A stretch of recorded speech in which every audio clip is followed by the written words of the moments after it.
예, 감사합니다. 다른 누군가가 같은 공간에서 이런 이야기를 하는 건 듣게 되었습니다. 젊었을 때 운동을 많이 해야 합니다. 운동을 많이 해야지 나중에 힘들지 않으니까 운동을 하세요라는 그런 권유의 말을 듣게 되었습니다. 분명 저에게 했던 말씀은 아니지만 그날따라 저에게 주는 말씀을 그렇게 들렸습니다. 운동 좀 하라고. 운동해야지 나중에 힘들지 않다라고 저에게 주는 말씀을 들렸습니다. 그렇게 생각 들었습니다. 이것이 바로 오늘 나에게 주는 말씀이 되는구나. 나에게 직접 말한 건 아닐지라도 이 말씀이 나에게 주는 말씀을 들려올 수 있겠구나라는 생각을 가지게 되었습니다. 서부 경찰서 옆에 보면 이 대로변이 있는데 그곳에 많은 현수막이 붙어 있습니다.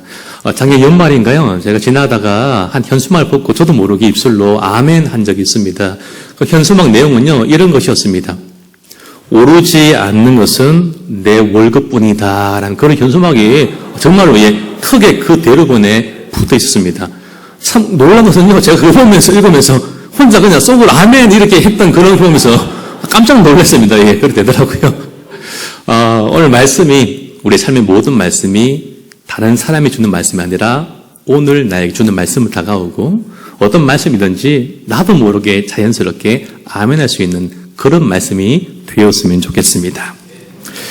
오늘 말씀은 하나님의 사람 엘리사에 대한 말씀으로 함께 은혜를 나누었으면 좋겠습니다.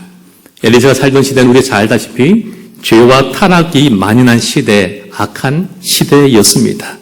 백성들도 왕도 심지어 많은 선지자들도 타락한 시대였죠.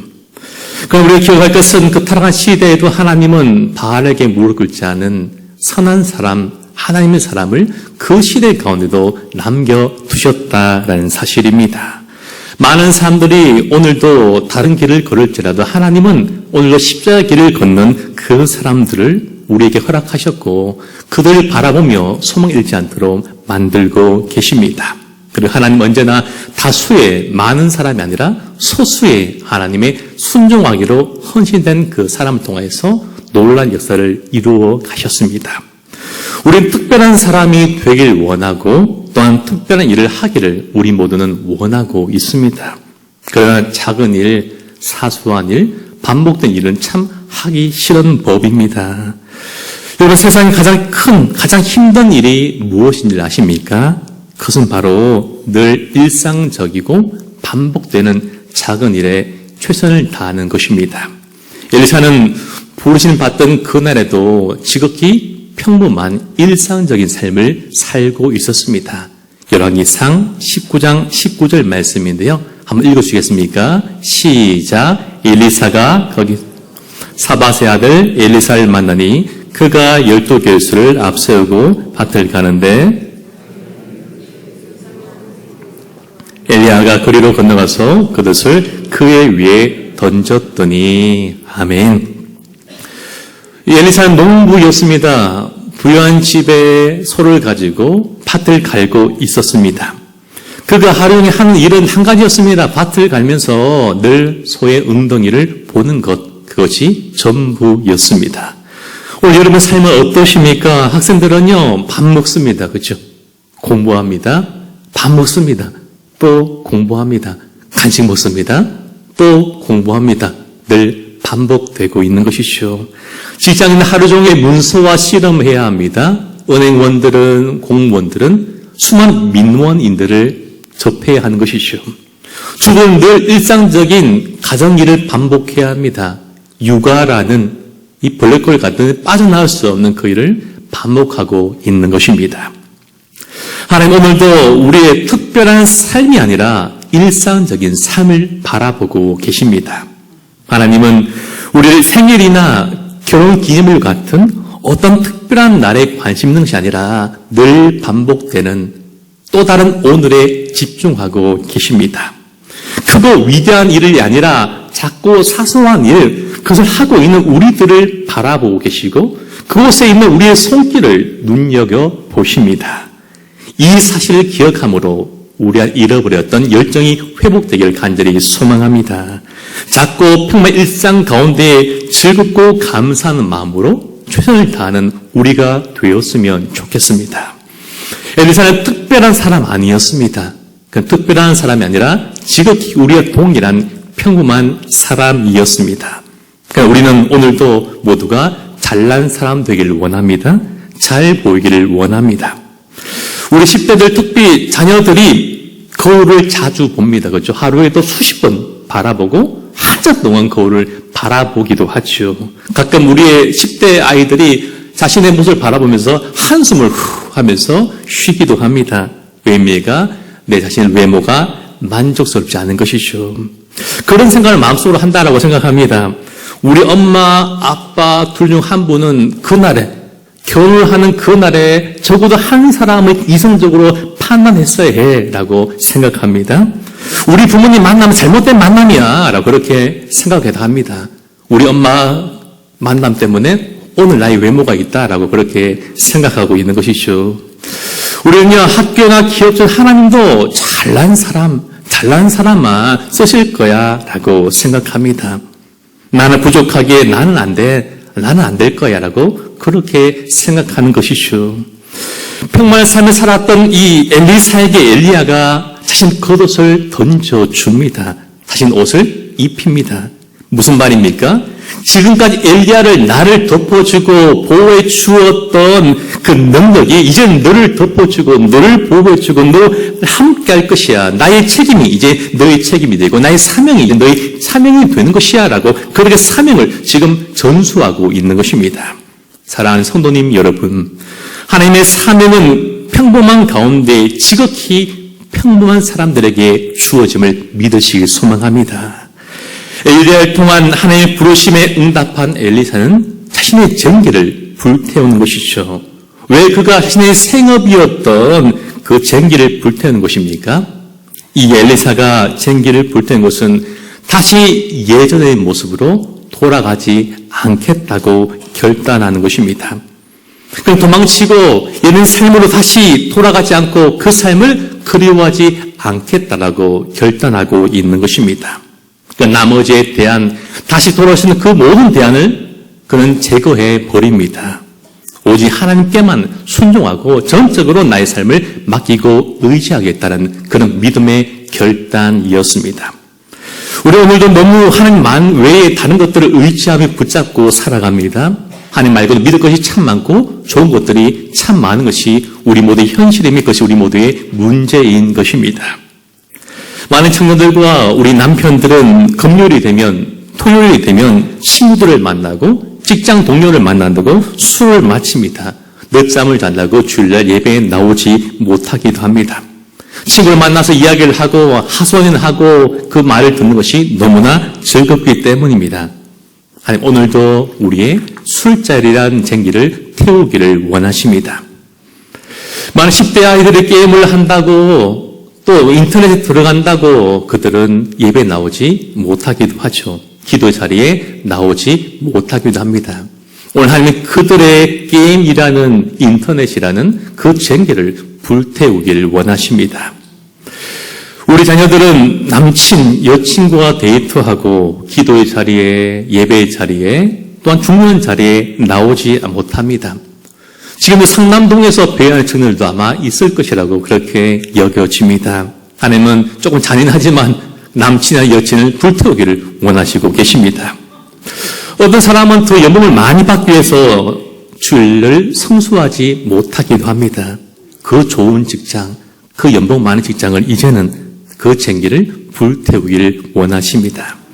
오늘 하나님은 우리 모두 하나님만을 바라보고 붙잡고 의지하며 살기를 그렇게 원하십니다.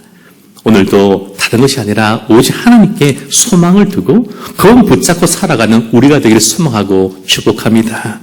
하나님께 3일을 부르시고 세울 때에 몇 가지 법칙이 있습니다. 그 첫 번째는 작고 사소한 일부터 시작하게 하십니다. 작고 사소한 일부터 시작하게 하신다라는 것입니다. 우리 열왕기상 19장 21절 말씀도 함께 읽도록 하시겠습니다.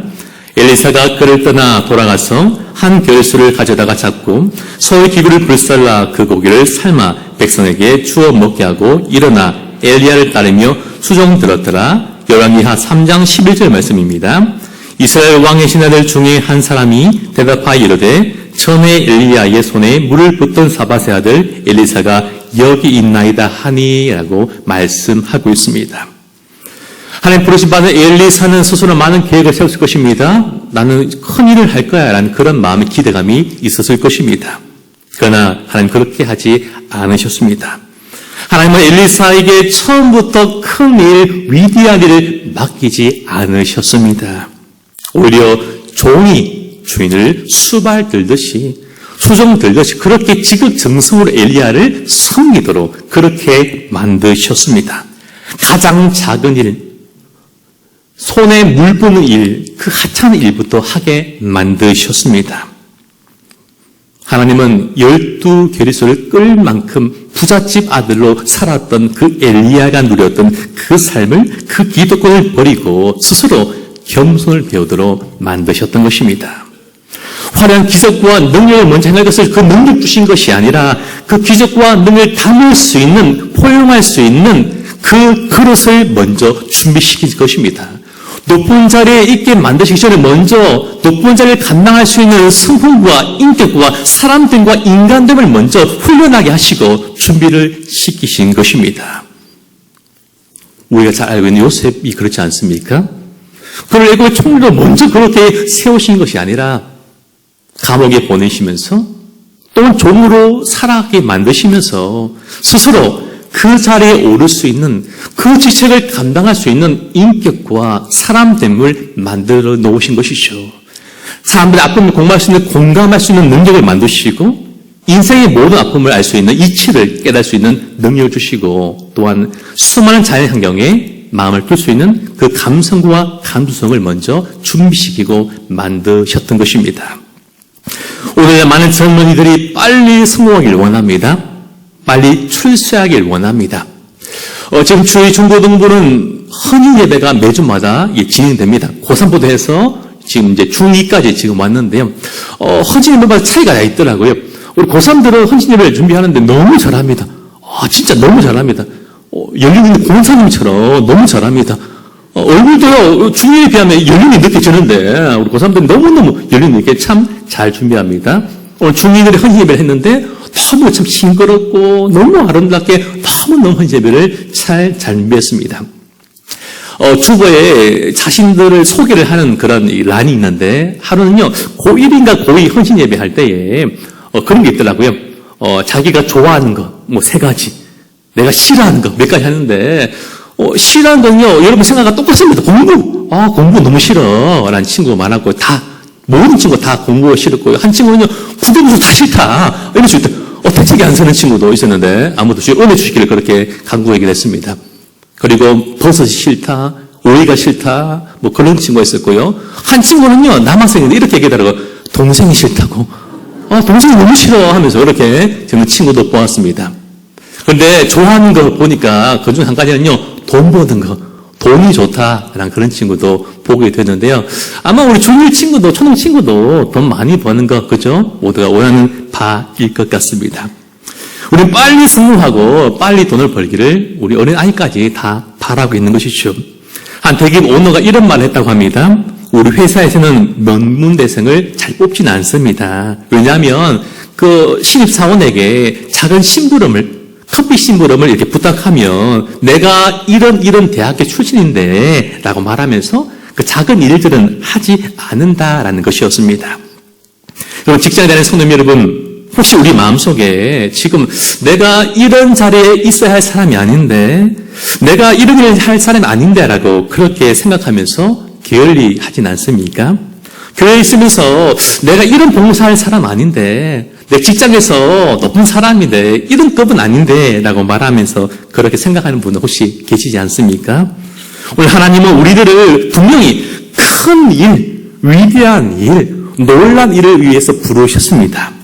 그러나 작은 자리에서 먼저 그 작고 사소한 일, 하찮아 보이는 그 일을 먼저 하길 원하고 계십니다. 이 사실을 믿는 우리가 되었으면 좋겠습니다. 하나님이 삼위일체를 부르시고 세우실 때 법칙 2가지는, 첫 번째는요, 하나님께 은혜를 구하게 하십니다. 하나님요, 그 사명자에게 은혜를 구하게 하신다라는 것이죠. 열왕기하 2장 9절 말씀도 우리 함께 읽어보실까요? 시작. 건너매 엘리야가 엘리사에게 이르되 나를 내게서 데려감을 당하기 전에 내가 내게 어떻게 할지를 구하라. 엘리사가 이르되 당신의 성령이 역사하시는 갑절이나 내게 있게 하소서. 아멘. 엘리야는요, 이 땅에서의 자신의 사명을 다 하고 그 마칠 점에 하나님의 부르심을 이제 받을 것을 그가 알고 있었습니다. 엘리야는요, 그가 악한 시대 가운데에 말씀을 전한 것 외에도 다음 세대의 지도자, 리더를 세울 선지자 학교를 세우고 그곳에서 영적 지도자를 양육하는 그 일에 최선을 다합니다. 엘리야가 살게 시대가 어떤 시대였습니까? 앞서 말씀드린 것처럼 암흑하고 타락한 시대가 바로 그가 살던 시대였습니다. 소망이 잘 보이지 않던 시대, 소망을 붙잡을 수 없는 그 시대가 바로 엘리야와 엘리사가 살던 시대였습니다. 엘리야는 하나님 말씀을 듣고 이스라엘을 영적으로 지키기 위해서 열심히 싸웠습니다. 그리고 이제는 자신을 이어받아서 우상과 싸울 그 영적인 제자들을 양육하고 있는 것이죠. 엘리야는 그의 마지막 삶을 선지학교를 돌보는 일에 헌신을 다하였습니다. 그런요, 길갈에서 베델로, 베델에서 여리고로, 여리고에서 요단으로. 엘리사는 세상이 있고 주인 엘리야가 있는 그곳을 엘리야 사도 함께 따라갔습니다. 엘리야가 있는 그곳에 엘리사도 함께함으로 그의 것을 배우게 되었던 것이죠. 엘리야가 엘리사에게 따라오지 말라고 말했습니다. 그러나 엘리사는 끝까지 엘리야를 따라갑니다. 엘리야를 따라가는 길이 쉽지 않고 다른 사람 핀잔을 두고 말했지만 그러나 엘리사는요, 엘리야를 따라간 그 길을 선택합니다. 은혜가 있는 그 자리에, 은혜 받는 그 자리를 따라 선택하며 나아갔다라는 것입니다. 여러분, 엘리사뿐만 아니라 다른 많은 사람들도 그것을 알고 있었습니다. 엘리야의 성전 사실을 다른 사람들도 알고 있었다라는 사실입니다. 그러나 모두가 엘리야를 따르고 쫓지는 않았습니다. 오히려 엘리사를 바라보면서 하나님께서 엘리야를 하늘로 데려가실 시간이 가까웠는데 왜 철부지처럼 행동하느냐고, 왜 이별을 하지 않고 끝까지 따라다니냐고 오히려 엘리사에게 핀잔을 주었던 것입니다. 여러분, 엘리사는 한마디로 은혜를 사모하는 사람이었습니다. 은혜가 있는 자리라면 어떤 자리로 그 자리에 가는 것을 마다하지 않았습니다. 누가 뭘 할지라도, 또 교회 가냐고 뭘 할지라도, 또 기도해 그렇게 말할지라도 그것을 듣지 아니하고 은혜가 있는 자리라면 어느 자리라도 나아가는 사람이 바로 엘리사였고 그 자리에서 다른 것 구한 것이 아니라 오직 주의 은혜를 구했다라는 것이죠. 오늘 우리의 모습은 어떠하십니까? 엘리사의 모습과 닮아 있습니까? 아니면 다른 생도들과 그의 모습이 닮아 있습니까? 우리는 때로 우리의 삶을 회복하기 위해서, 자신의 친구를 고치기 위해서 지붕을 뚫었던 그 친구들의 담대함이 우리에게도 필요합니다. 자신을 가리켜 저는 개와 같습니다 라고 말했던 그 여인의 간절한 고백이 우리에게도 필요한 것입니다. 아람의 큰 군대 장관이었지만 자신의 질병 앞에서 기다려 인내한 나만의 그 내려온 노음이 우리에게도 필요한 것입니다. 엘리사는 다른 사람 보기에 조금 교양이 없어 보이고 부족해 보였지만 그는 적어도 은혜에 대한 사모함은 1등이었습니다. 그 누구도 따라올 수 없을 만큼의 은혜에 대한 사모함과 간절함이 엘리사에게 있었습니다. 영적인 목마름과 갈급함이 있었던 것이죠. 중고등부 예배를 앞두고 설교문을 이렇게 보고 있었습니다. 이걸 보고 있는다고 저기 사무실 창밖에 누가 있는지를 집중하지 못했습니다.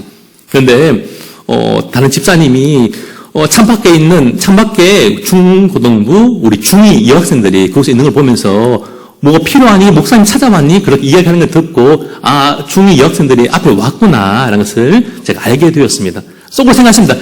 이놈 인기는 하면서 피곤해 라고 하면서 이렇게 물어봤더니 알고 보니까 정수기에 종이컵이 없어서 찾아왔다 라고 그렇게 말했습니다. 제가 아니라 종이컵을 원했던 것이죠.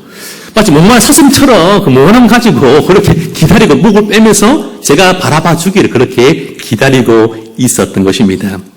여러분, 우리 이런 사모함이 있었으면 좋겠습니다. 목마른 사슴처럼 은혜에 대한 사모함이 우리의 것이 되기를 소망하고 축복합니다. 사실 엘리사에게는 사람들의 강박해진 마음과 이스라엘을 침략하는 적들을 이겨낼 능력이 적어도 엘리사에게는 없었습니다. 그에게 그런 능력 없습니다. 그렇기에 그에게 맡겨진 그 사명, 그 자리를 감당할 은혜가 필요했던 것입니다. 하나님의 기적을 나타내는 능력이 그는 절실했습니다. 은혜 주시 않으면 내가 그 사명을 감당할 수 없음을 알기 때문에 그는 간절하게 하나님께 나아가 은혜를 간구했던 것입니다. 은혜가 있어야 산다. 은혜가 있어야 내가 죽지 않는다. 그것을 그가 알고 있었던 것이죠. 그는 하나님께 다른 것이 아니라 은혜를, 영감을, 갑절의 은혜를, 갑절의 영감을 하나님께 간절히 구했습니다. 자신의 출세를 위한 어떤 수단이 아니라 오직 하나님의 은혜로 충만함을 그는 간절히 구하였던 것입니다. 엘리사는 분명히 스승이었던 엘리야를 통해서 얼마나 힘든 세월을 그가 보냈는지, 그 사역이 얼마나 어려운지를 그가 그 두 눈으로 똑똑히 바라보았을 것입니다. 그런데 이제 자신이 넘겨온 그 사명을 그가 감당할 수 없었습니다. 자신의 부족함을, 연약함을, 모자람을 깨닫고 그가 그 사역을 잘 감당하려고 내게 맡겨진 그 사역 때문에 그는 오늘 은혜를 간절하게 간구하고 있습니다. 사랑하는 성도님 여러분, 오늘 우리들도 하나님의 은혜가 필요합니다. 은혜가 아니면 이 자리에 우리 모두는 단 한 사람도 있을 수 없었을 것입니다. 죄로 인해 죽었던 존재들이기 때문입니다. 우리 사랑하시사 자신 아들 내어주신 하나님의 사랑이 있었기 때문에 십자가 위에 죽으시는 그 아들 예수님의 그 순종과 헌신이 있었기 때문에 오늘 우리가 이 자리에 있게 된 것이고, 또한 우리에게 너무 사랑하셔서 우리에게 귀한 사명도 우리에게 주셨습니다. 오늘 우리가 살아가는 이 시대, 우리 자녀가 살아갈 이 시대는 더욱더 하나님의 은혜가 필요합니다. 우리 권사님의 시대, 장로님들의 시대에도 은혜가 필요한 시대였지만, 지금 시대도 필요한 시대이지만, 그러나 앞으로 우리의 자손들, 어린 손주들, 손자, 딸, 아들이 살아갈 그 시대는 하나님의 갑절의 은혜가 아니면, 갑절의 영감이 아니면, 하나님 갑절의 도움이 아니면 절대로 살 수 없는 악하고 어려운 시대이기 때문에 오늘 우리는 더욱더 은혜를 구하며 나아가야 하는 것입니다. 우리 아이들은 행복하지 않다라고 말합니다. 그렇죠? 연세대학교 사회발전연구소가 전국의 초등학교 4학년부터 고등학교까지 3학년까지 7,900명을 대상으로 조사한 결과 어린아이와 청소년들의 주관적 행복지수가 82점이라고 합니다. 많이 높은 것 같습니다. 그런데 조사 대상인 OECD 회원국 가운데는 꼴찌였다라는 것입니다. 이 비슷한 이야기는 아마 많이 들어보셨을 것입니다. 주관적 행복지수는 어린이가 스스로 생각하는 행복 정도를 OECD 평균 100점과 비교해 낸 점수입니다. 행복 점수가 가장 높은 나라는요, 스페인이었습니다. 그리고 오스트리아와 스위스가 113점, 100점 이상이었습니다. 심지어 어린아이와 청소년들은 5명당 1명꼴로 자살 충돌을 하고 있는 나라가 바로 우리나라이고, 우리 아이들이 행복하지 않다, 전 행복하지 않아요 라고 그렇게 말하고 있다는 것이죠. 큰 성인이 아니라, 어른이 아니라 우리 아이, 꼬마아이가 죽고 싶어요 라고 말하는 시대, 그 나라가 우리나라이고 오늘 우리가 살고 있는 우리 시대의 모습입니다. 저는 자녀의 모습을 바라보면서 걱정이 참 많은 것 같습니다. 얘가 어떻게 살아갈까, 잘 살아갈 수 있을까, 그런 걱정이 많이 앞서고 있습니다. 왜냐하면 참 힘든 시대이죠. 많은 사람들이 출산율을 많이 걱정합니다. 왜 우리나라가 아이를 놓지 않을까라고 걱정하고 수많은 돈과 것들을 투자하면서 출산을 높여보지만 잘 오르지 않고 더 낮아지는 것 같습니다. 많은 이유가 있겠지만 한 가지만 생각한다면 저는 개인적으로 우리나라가 우리 아이들이 살아가기에 좋은 나라가 아님을 우리 어른들은 알고 있기 때문입니다. 이미 우리가 그것을 알고 있기 때문입니다. 비상식적이고 불공정한 사회고 나라임을 우리 어른은 이미 알고 있기 때문입니다. 경험을 통해서 많이 경험해 보았고 많이 보았기 때문입니다. 검사가 되어야지만 자녀를 잘 키울 수 있는 그런 나라, 그런 사회가 우리나라이기 때문에 많은 부모님들이 자녀를 더 이상 낳지 않는다라는 것입니다. 자녀 학교 보내는 게 참 힘든 것 같습니다. 저희 아들이 학교 가려면 지금 한번 많이 남았습니다. 이제 2달 지나서 많이 남았는데 벌써 학교 어떻게 보낼까 그런 걱정이 됩니다. 초등학교, 중고등학교 어떻게 보낼까라고 그런 걱정이 된 것이죠. 학급 폭력과 여러 가지 입시에 대한 그런 어려움 때문에 벌써부터 걱정이 되는 것이 우리나라의 모습입니다. 그러면서 또한 은혜뿐입니다. 아무것도 할 수 없는 것을 알게 됩니다. 그렇죠? 돈이 많아서 도와줄 수도 없고요. 좋은 거 할 수 없기 때문에 단 한 가지 은혜만 구하고 있습니다. 하나님, 저희 아들에게 은혜 주십시오. 큰 은혜, 놀라운 은혜, 끝없는 은혜를 제 아들에게 제발 주십시오라고 그렇게 날마다 기도하고 있는 것입니다. 오늘 우리가 우리 자녀에게 무엇을 해줄 수 있습니까? 언제까지 우리 자녀에게 모든 것을 할 수 있겠습니까? 우리는요, 더 이상 해줄 것이 없습니다. 오직 한 가지, 악한 시대 가운데, 더욱더 살기 힘든 시대 가운데, 행복하지 않다라고 말한 이 시대 가운데에 우리 자녀 위해서 은혜를 구하는 것 뿐입니다. 우리 자녀 위해, 우리 교회학교 위해서, 우리 다음 세대 위해서 우리는 날마다 은혜를 구해야 되고, 눈물을 뿌리면서 하나님께 날마다 은혜 달라고 기도해야 합니다. 오직 은혜로만 살 수 있기 때문입니다. 오늘도 이번 한 주 동안도 하나님께 간절하게 은혜를 간구하는 우리가 되길 축복합니다. 마지막으로 하나님께서 삼자를 세우시는 법칙, 세 번째는요, 하나님께 은혜를 구하는 자에게 은혜를 베푸신다는 사실입니다. 하나님은요, 은혜를 달라 구하는 자에게 은혜를 주시고 능력을 달라는 자에게 능력을 주십니다. 그 하나님의 마음입니다. 우리 열왕기 하 2장 14절 말씀을 마지막으로 우리 다 함께 읽어보도록 하시겠습니다. 시작. 엘리야의 몸에서 떨어진 그의 겉옷을 가지고 물을 치며 이르되 엘리야의 하나님 여호와는 어디 계시니까 하고 그도 물을 치매 물이 이리저리 갈라지고 엘리사가 건너니라. 아멘. 여러분, 갑자기 불수레와 불말들이 엘리사로부터 엘리야를 갈라놓습니다. 엘리야는요, 말씀대로 하늘로 승천하기 때문입니다.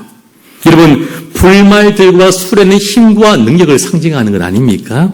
하나님 이 사건을 통하여서 어떤 사람보다, 어떤 군사, 어떤 힘보다 하나님 훨씬 더 위대하시고 능력 있는 분임을 엘리사의 눈으로 똑똑히 바라보도록 그렇게 허락하셨습니다. 엘리야가 회오리 바람을 타고 승천하며 떨어뜨린 겉옷으로 엘리사가 요단 강물을 칩니다. 물이 이리저리 갈라지고 이스라엘 사람들이 홍해와 요단강을 건넌 것처럼 요단강을 건너게 됩니다. 엘리야와 함께했던 그 능력이 마침내 엘리사에게 임하였습니다. 하나님의 임재가 그 능력이 그 힘이 이제 마침내 엘리사에게도 임하게 된 것입니다. 그렇습니다. 거룩한 소망에 대한 그 간구, 열심 있는 간구, 내가 잘 되겠다고, 내가 잘 먹겠다고, 내가 성공하겠다는 그런 기도가 아니라 사명에 대한 간구, 거룩에 대한 소망과 간절한 그 바람을 하나님이 들으셨던 것입니다. 그렇습니다. 언제나 하나님은요, 거룩한 소망에 대한 열심히 있는 그 간구를, 간절한 그 바람을 반드시 들으십니다.